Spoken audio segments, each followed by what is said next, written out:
नमस्कार विद्यार्थी मित्रांनो, ब्रोन स्टुडंट्स या यूट्यूब चॅनलमध्ये पुन्हा तुमचं स्वागत आहे. विद्यार्थी मित्रांनो, आदिवासी विकास महामंडळ भरती 2026 याच्या अनुषंगाने आपण जी private year question paper series चालू केलेली आहे त्यामधील हा एक व्हिडिओ आहे. व्हिडिओमधील एकही पॉईंट स्किप न करता व्हिडिओ पूर्ण पाहायचा आहे की जेणेकरून तो येणाऱ्या परीक्षेसाठी तुम्हाला अतिशय महत्त्वाचा ठरणार आहे. तर विद्यार्थी मित्रांनो, सर्व व्हिडिओ आपण ऑनलाईनवर पद्धतीने पाहत आहोत आणि अतिशय महत्त्वाचे आहे. तर जास्त वेळ न घेता आपण व्हिडिओला सुरुवात करूया. चॅनलवर पहिल्यांदाच आले असाल चॅनलला सबस्क्राईब करून ठेवा. व्हिडिओ आवडला तर त्याला एक लाईक नक्की करा आणि काही प्रश्न असतील तर ते कमेंटमध्ये नक्की कळवा. तर सुरू करूया. पहिला बघा, काय भारतातील सर्वात मोठी आदिवासी जमात कोणती आहे? संथाल आहे, गोंड आहे, भिल्ल आहे का भिलाल आहे? कोणती येईल? तर भारतातील सर्वात मोठी आदिवासी जमात आहे भिल्ल. म्हणजेच या प्रश्नाचं योग्य आणि अचूक उत्तर आहे पर्याय नंबर सी. पुढचा प्रश्न आपण बघूया. आता पहिल्या नंबरची झाली भिल्ल. तर या ठिकाणी काय विचारलं तुम्हाला? भारतातील दुसरी सर्वात मोठी आदिवासी जमात कोणती आहे? पहिली भिल्ल आहे. दुसऱ्या नंबरवर कोणती सर्वात मोठी आदिवासी जमात? बघा, संथाल, गोंड, भिल्ल, भिलाल. काय योग्य उत्तर असेल? योग्य उत्तर असेल गोंड. पर्याय नंबर बी हे या प्रश्नाचं योग्य उत्तर आहे की भारतातील दुसरी सर्वात मोठी आदिवासी जमात कोणती आहे? तर गोंड ही जमात आहे. पुढचा प्रश्न आपण बघूया. कोणत्या राज्य व केंद्रशासित प्रदेशामध्ये अनुसूचित जमाती याची लोकसंख्या नाही? असं कोणतं राज्य आहे की जिथं अनुसूचित जमाती म्हणजेच आदिवासी जमाती त्या ठिकाणी नाही जे? असं कोणतं राज्य आहे आणि कोणते केंद्रशासित प्रदेश आहे? बघा, पर्याय बघा आहे पंजाब, हरियाणा, दिल्ली, गुजरात, महाराष्ट्र, ओडिशा, झारखंड, छत्तीसगड, बिहार, राजस्थान, मध्य प्रदेश आणि गुजरात.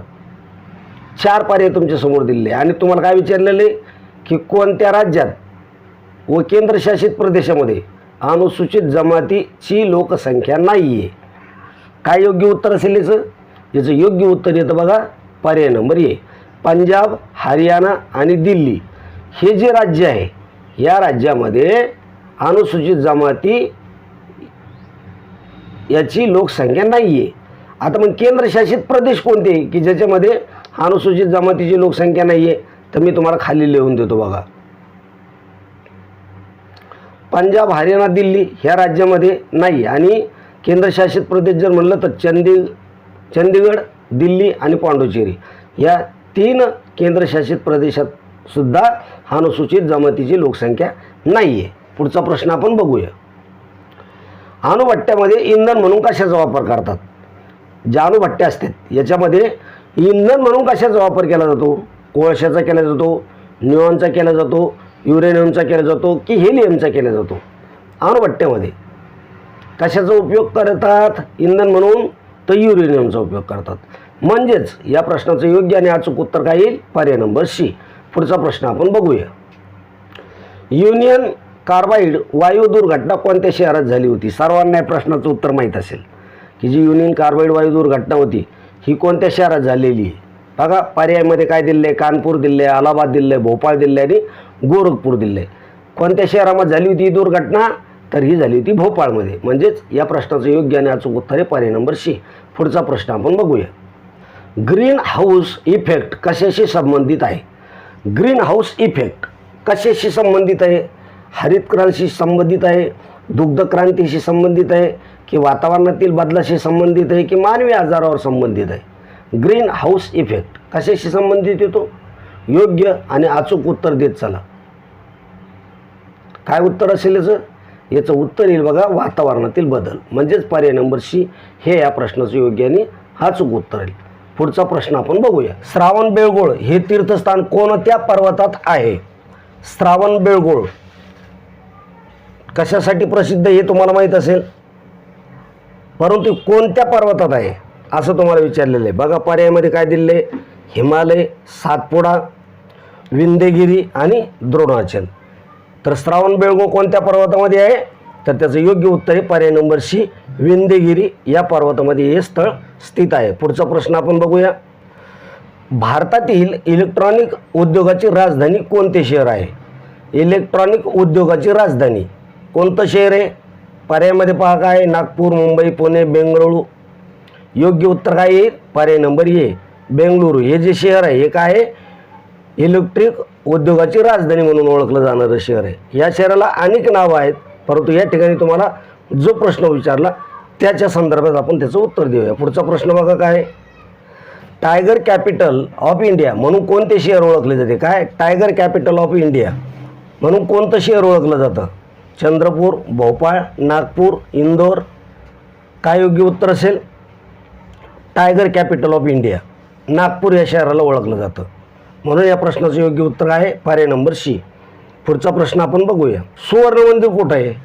सर्वांनी या प्रश्नाचं उत्तर देता येत असेल आणि जेवढ्या प्रश्नाचे उत्तर तुम्हाला देता येते तेवढ्या प्रश्नाचे उत्तर देण्याचा प्रयत्न करत चला. चॅनलवर पहिल्यांदा असेल तर चॅनलमध्ये सहभागी व्हा. व्हिडिओ आवडत असेल तर त्याला लाईक नक्की ठोका. सुवर्ण मंदिर कुठे आहे, अमृतसर, आग्रा, मुंबई का नवी दिल्ली. काय योग्य उत्तर असेल, पर्याय नंबर 1 अमृतसर या ठिकाणी काय आहे, सुवर्ण मंदिर आहे. पुढचा प्रश्न बघा काय आहे, 1974 साली भारताने अणुचाचणी कुठे घेतली. 1974 साली श्रीहरिकोटा, थुंबा, पोखरण का जैतापूर.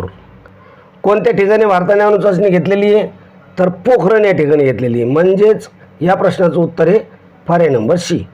पुढचा प्रश्न आपण बघूया, गोदावरी नदीचा उगम कुठे होतो. सर्वांना या प्रश्नाचं उत्तर येत असेल, जेवढ्या प्रश्नाचे उत्तर तुम्हाला देता येते तेवढ्या प्रश्नाचे उत्तर देत चला.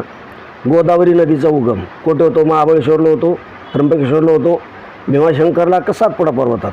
योग्य उत्तर काय येईल, तर गोदावरी नदीचा उगम हा त्र्यंबकेश्वर या ठिकाणी होतो. म्हणजेच पर्याय नंबर बी हे या प्रश्नाचं योग्य आणि अचूक उत्तर आहे. पुढचा प्रश्न आपण बघूया, भारतीय हरित क्रांतीचे जनक कोण होते. भारतीय हरित क्रांतीचे जनक कोण होते. Doctor Verghese Kurien, doctor Homi Bhabha, doctor M S Swaminathan, doctor Norman Borlaug.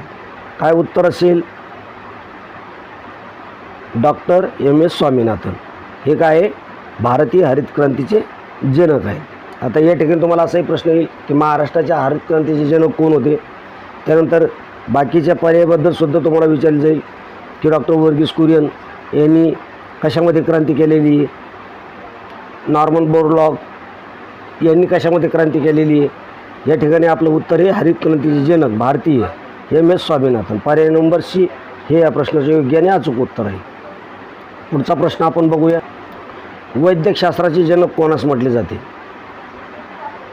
आपल्याला विचारलं हरित क्रांतीचे जनक आधी, आता या ठिकाणी वैद्यकशास्त्राचे जनक कोणास म्हटलेले आहे. अपोलो, प्लूटो, एपिडॅरस किंवा हिप्पोक्रेटस. वैद्यकशास्त्राचे जनक कोण आहे.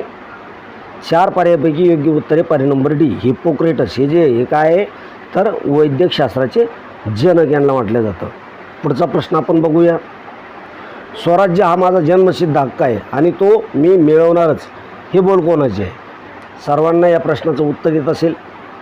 हे कोणी म्हटलेले, महात्मा गांधींनी म्हटलेले, ज्योतिबा फुले यांनी म्हटलेले, भगतसिंगांनी म्हटलेले की बाळ गंगाधर टिळके यांनी म्हटलेले. स्वराज्य हा माझा जन्मसिद्ध हक्क आहे आणि तो मी मिळवणारच हे बोल आहे बाळ गंगाधर टिळके यांचे. म्हणजेच पर्याय नंबर डी हे या प्रश्नाचे योग्य आणि अचूक उत्तर आहे. पुढचा प्रश्न आपण बघूया, इसवी सन 1853 मुंबई ते ठाणे हा जो भारतातील पहिला लोहमार्ग आहे हा खालीपैकी कोणाच्या काळात उभारला गेला. कोण गव्हर्नर होता त्यावेळेस भारताचा. Lord William Bentinck, lord Dalhousie, lord Wellesley किंवा लॉर्ड रिपर. 1853 मुंबई ते ठाणे हा भारतातील पहिला लोहमार्ग कोणाच्या काळात उभारला गेला आहे, तर लॉर्ड डलहौसी यांच्या काळामध्ये उभारला गेला. म्हणजेच योग्य उत्तर आहे पर्याय नंबर बी. पुढचा प्रश्न बघण्या अगोदर विद्यार्थी मित्रांनो, मी तुम्हाला एक रिक्वेस्ट करतो की अजूनपर्यंत तुम्ही जर आपल्या ग्रोइंग स्टुडंट्स या यूट्यूब चॅनलला सबस्क्राईब केलं नसेल तर लगेच सबस्क्राईब करून घ्यायचे. बेल आयकॉनला ऑलवर सिलेक्ट करून ठेवायचे की जेणेकरून उद्याच्या व्हिडिओचं नोटिफिकेशन लगेच तुम्हाला भेटेल. व्हिडिओ आवडत असेल तर त्याला लाईक नक्की करायचे, आपल्या दोस्त मित्रामध्ये व्हिडिओ शेअर करायचा आहे. काही प्रश्न असतील तर ते कमेंटमध्ये नक्की कळवायचे. आजच्या व्हिडिओमध्ये आपण याच ठिकाणी थांबूया. भेटूया अशीच महत्त्वाची प्रश्नपत्रिका घेऊन पुढच्या व्हिडिओमध्ये. तोपर्यंत जय हिंद, जय महाराष्ट्र. धन्यवाद मित्रांनो.